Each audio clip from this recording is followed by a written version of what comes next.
Congress party Chevella MP అభ్యర్థిని గెలుపు కోసం నిరంతరం శ్రమిస్తున్నటువంటి వ్యక్తులు, అందులో ముఖ్యంగా దోమ మండలానికి చెందిన వైస్ ప్రెసిడెంట్ రామ్ గోవర్ధన్ రెడ్డి గారు మనతో ఉన్నారు. వాస్తవానికి యువత లోపల ఏ విధంటి ఆలోచనలు ఉన్నాయి, మీరు ఏ విధంగా ప్రచారం చేస్తారు, ఒకసారి మాతో తెలపాలన్నా మీరు. నమస్తే సురేష్. మీరు యువత గురించి అన్నారు కాబట్టి చెప్తున్నా. యువత లేనిదే సమాజంలో ఏదైనా యువతనే సాధిస్తాడు. ఫర్ ఎగ్జాంపుల్గా చెప్పాలంటే మాకు ప్రత్యామ్నాయంగా రెండు పార్టీలు ఉన్నాయి. ఒకటి బీఆర్ఎస్, రెండవది బీజేపీ. ఈ రెండు కూడా యువతను అన్యాయం చేసిండ్రు. ఏ విధంగా అన్యాయం చేసిండ్రంటే, కాంగ్రెస్ గవర్నమెంట్లో ఉన్నప్పుడు అప్పుడు రాజశేఖర రెడ్డి కానీ, అప్పుడు ఉన్నటువంటి మన్మోహన్ సింగ్ కేంద్రంలో ఉన్నటువంటి ప్రభుత్వంలో కానీ యువతకు చాలా వరకు న్యాయం జరిగింది. కొన్ని ఫ్యాక్టరీలు వెలిసినాయి, కొన్ని ఉపాధి అవకాశాలు కల్పించినారు.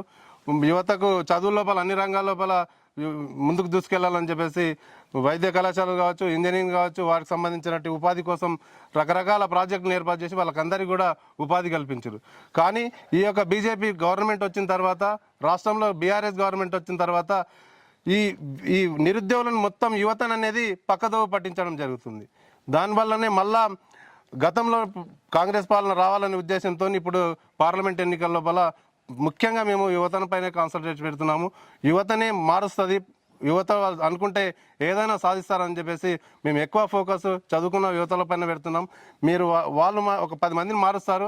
ఆ 10 మందే రేపు భవిష్యత్తు భారతదేశం లోపల మంచిగా ఉండడానికి, తీర్చిదిద్దడానికి ముందుకు వస్తారని చెప్పేసి మా యొక్క అభిప్రాయం. ఇప్పుడు రంజిత్ రెడ్డి సార్ గారు యువతకి ఏమైనా అవకాశాలు ఇచ్చే అవకాశాలు ఉంటాయా? ముమ్మాటికి ఉంటాయి. ఎందుకుండా ఆ రంజిత్ రెడ్డి సార్ గారు ముఖ్యంగా ఆయన ఒక ఫ్యాక్టరీ ఏమంటారు పారిశ్రామికవేత్తగా వచ్చినటువంటి వ్యక్తి.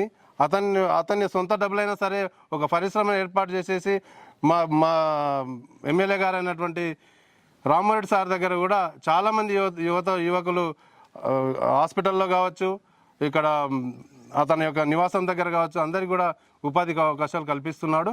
కాబట్టి మేము కూడా నమ్ముతున్నాం రంజిత్ రెడ్డి తప్పకుండా పారిశ్రామిక రంగాన్ని డెవలప్ చేసి, ముఖ్యంగా మన యొక్క పరి ప్రాంతం లోపల బాగా వెనుకబడిపోయింది. పరి ప్రాంతం లోపల యువతకు ఎవరు కూడా పట్టించుకునే రాజులే లేరు.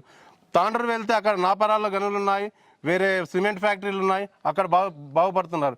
మన పక్కన ఉన్నటువంటి షాద్నగర్ వెళ్ళినా సరే ఈ బీఆర్ఎస్ గవర్నమెంట్ వచ్చిన తర్వాత మొత్తం పరిశ్రమలన్నీ కూడా షాద్నగర్ వైపే తీసుకుపోవడం జరిగింది. కాబట్టి మేము ముమ్మాటికి చదువుతున్నాం. మేము ఇప్పటికి కూడా పరి డెవలప్ కావాలంటే రంజిత్ రెడ్డి కానీ, ఇక రామ్మోహన్ సార్ కానీ వస్తారు, చేస్తారనే ఉద్దేశంతో గట్టిగా ప్రయత్నం చేయడం జరుగుతుంది. రామ్మోహన్ రెడ్డి సార్ మీద మీ అభిప్రాయం చెప్పండి అన్న. రామ్మోహన్ సార్ మీద మా అభిప్రాయం అంటే, అతను చెప్పలేనటువంటి అభిప్రాయాలు ఉన్నాయి. ఏంటంటే మనసున్న నాయకుడు, అధికారం లేకపోయినా సరే ఇప్పుడు అందరిలాగా పార్టీని మారే వ్యక్తి కాదు. అతను మినిస్టర్ పడి ఇస్తాన్నా కూడా, కేసీఆర్ని అడిగినా కూడా అతను వెళ్ళినటువంటి వ్యక్తి. 10 సంవత్సరాలు మినిస్టర్ చేస్తుండే, అయినా నాకు అవసరం లేదు, నేను ఉన్నటువంటి పార్టీలో ఉంటా అని చెప్పేసి ఉన్నాడు. పార్టీకి కట్టుబడి ఉన్నాడు. మేము కూడా అతని వెంబడి నడుస్తున్నాం. అతను వెంబడి నడిస్తేనే యువతకు ఉపాధి కల్పిస్తుంది, మన యొక్క పరి అభివృద్ధి చెందుతుందని చెప్పేసి ఉద్దేశంతో అతనితోనే పాటు ఉన్నాం. కంపల్సరీగా పరి అభివృద్ధి చెందుతారు. ఈ రాబోయే ఎంపీ ఎలక్షన్ లోపల మొన్న మా ఎమ్మెల్యే సార్కి వచ్చిన మెజార్టీ కంటే డబల్ మెజార్టీ వస్తుంది. మా సారు మంత్రి పదవి చేపట్టబోతున్నారు. ఓకే, రైట్ అన్న. మీ గ్రామం వరకు వస్తే కాంగ్రెస్ పార్టీ యొక్క ఉనికి ఏ విధంగా ఉంది? మా గ్రామం లోపల కాంగ్రెస్ 2, టీఆర్ఎస్ 2 ఉన్నాయి. అంతకుముందు తెలుగుదేశం ఉన్నాయి. కానీ ఇప్పటికి కూడా మా యొక్క ఓటు బ్యాంక్ బదిలంగానే ఉంది. ఏ మాత్రం చెక్కు చెదరలేదు. కానీ ఈ యొక్క బూటకపు మాటల వల్ల, బీఆర్ఎస్ బూటకపు మాటల వల్ల కొంతమంది ప్రభావితమైన పోయినారు. 10 సంవత్సరాలు అనుభవించినారు. ఆ 10 సంవత్సరాల అనుభవం లోపల తెలుసుకున్నారు. మళ్ళీ బ్యాక్ టు హోమ్ అని చెప్పేసి మా దగ్గరికి వస్తున్నారు. 100% మేము ఇక్కడ లీడ్ చేయగలుగుతాం. మా పార్టీ అయితే గట్టిగా ఉంది. Okay, right.